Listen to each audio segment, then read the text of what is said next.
Terima kasih Anda masih bersama kami. Bagi Anda yang baru saja bergabung, kami hadirkan kembali 3 berita utama hari ini. Karena terpengaruh minuman keras, seorang suami di Kabupaten Pati tega memukul istrinya hingga tewas. Pelaku sempat berbohong bila istrinya tewas karena kecelakaan. Mahalnya harga bahan pokok, warga Kota Semarang serbu pasar sembako murah. Karya busana seorang pelajar SMK dari Kabupaten tembus bergengsi di Hong Kong Fashion Week.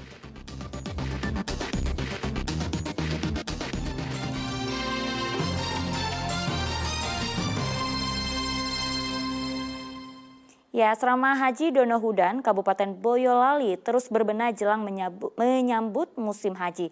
Saat ini kesiapan asrama sudah mencapai lebih dari 80%. Sejumlah petugas sibuk mempersiapkan asrama haji Donohudan. Nantinya gudang Mekah dan Madinah akan dipakai untuk menampung para calon haji sebelum bertolak ke Tanah Suci. Total ada 1.925 tempat tidur untuk calon haji dari Jawa Tengah dan Yogyakarta. Selain tempat tidur, tembok asrama juga dicat ulang. Petugas juga memastikan kebersihan lantai di setiap sudut gedung. Saat ini persiapan sudah 80% dan selesai pada 20 Mei. Di tanggal 20 ini kami sudah harus menyiapkan seluruh sarpras yang ada. Bu, kemarin kan ada beberapa gedung yang dipakai untuk rumah sakit COVID. Nah ini gimana Bu? Oh iya, gedung yang digunakan untuk rumah sakit COVID itu kan gedung Madinah ya. Tapi karena sudah dinonaktifkan, jadi gedung ini bisa kita gunakan untuk pelayanan haji juga. Termasuk di situ nanti yang gedung Madinah lantai 1 nanti bisa kita gunakan untuk panitia PPIH dari daerah.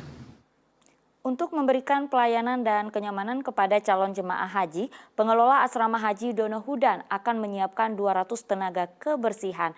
Mereka akan bertugas 24 jam sejak 23 Mei hingga 23 Juli 2023. Kebersihan pangkal kesehatan. Dari sanalah pengelola asrama haji Donohudan, Kabupaten Boyolali tengah mencari tenaga kebersihan untuk musim haji 2023. Dibutuhkan 200 orang yang akan bekerja menjaga kebersihan asrama sehingga nyaman untuk calon haji. Lebih dari 250 pelamar mengikuti tes wawancara. Nantinya mereka akan diseleksi untuk mulai bekerja 23 Mei hingga 23 Juli 2023. Tenaga musiman kebetulan hari ini kita panggil untuk wawancara. Jadi jumlah pelamar itu sekitar 250 lebih, sedangkan yang kita butuhkan kan hanya 200. Nah, berarti nanti dari wawancara ini nanti akan ada yang tereliminasi dan tidak ikut dalam pelayanan. Dengan daya tampung asrama haji Donohudan mencapai lebih dari 33.000 calon jemaah haji, petugas kebersihan dituntut sigap untuk membersihkan seluruh sudut asrama. Mereka akan dibagi dalam 2 shift pagi dan malam. Selain petugas kebersihan, ada juga Satgas dari Kemenak, PPIH, serta tenaga-tenaga dari pihak mitra kerja lainnya. Yulianto melaporkan dari Kabupaten Boyolali. Ya, siapa yang menyangka hasil karya busana seorang pelajar SMK di Kabupaten Kudus bisa tembus kancah internasional.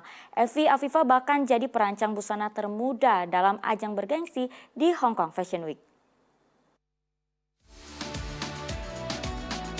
Ialah Evi Afifah, siswa kelas 12 SMKNU Banat Kudus yang berhasil memukau dunia lewat karya busananya. Pada April lalu, ia berhasil memamerkan rancangan busananya di Hong Kong Fashion Week atau yang kini dikenal dengan Hong Kong in Style. Pelajar 17 tahun ini menampilkan 6 busana yang memadukan kain lurik dengan tenun.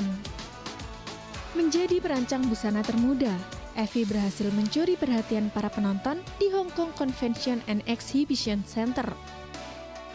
Keberhasilan Evi di kontes internasional berangkat dari ajang Modest Young Designer Competition di Jakarta pada 8 hingga 11 Maret 2023. Ia berhasil mengalahkan 374 peserta dan jadi juara terbaik kedua. Ia pun berkesempatan menampilkan busananya di Hong Kong Fashion Week dan menjadi satu-satunya peserta yang berstatus sebagai pelajar.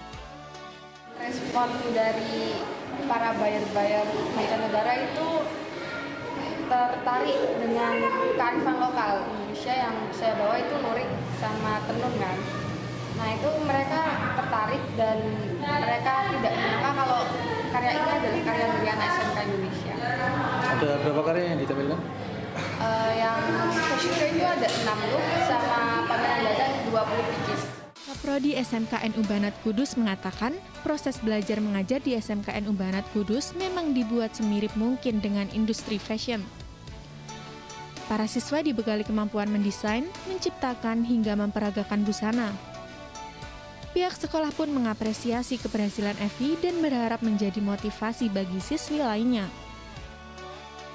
Kita pembelajarannya kita bikin semirip mungkin dengan industri karena memang kita ininya untuk mencetak seorang fashion designer. Yang dari Indonesia yang berangkat ke Hong Kong ada 4 desainer, tapi untuk yang kategori SMK hanya siswa dari SMKN Ubanat.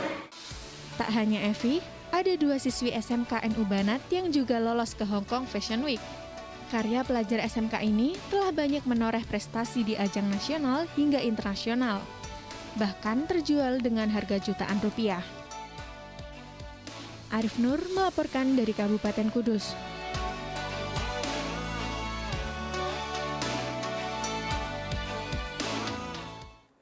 Ya, informasi tadi mengakhiri jumpa kita hari ini. Atas nama rekan yang bertugas, saya Auriga Gustina mengucapkan terima kasih atas kebersamaan Anda. Selamat beraktivitas dan sampai jumpa.